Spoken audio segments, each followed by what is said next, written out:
తయారు చేయబోయే face cream అయితే నానబెట్టిన మెంతులతో చేసినవండి. ఇవి పొడి మెంతులు, ఇవి నానబెట్టినవి.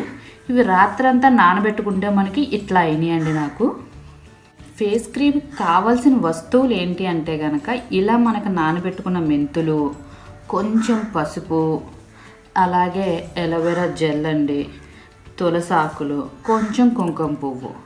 సో ఇందులో కుంకుమ పువ్వు లేకపోయినా పర్వాలేదు, అది ఆప్షనల్ మాత్రమే.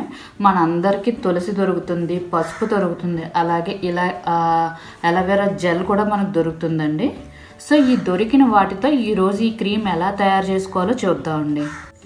ఇప్పుడు ఈ మెంతుల్ని ఇలా కలలో కానీ, మీకు మిక్సీలో అవైలబిలిటీగా ఉంటే సో మిక్సీలో కానీ వేసుకొని మనం దీన్ని కొంచెం మెత్తగా కుమ్ముకోవాలండి.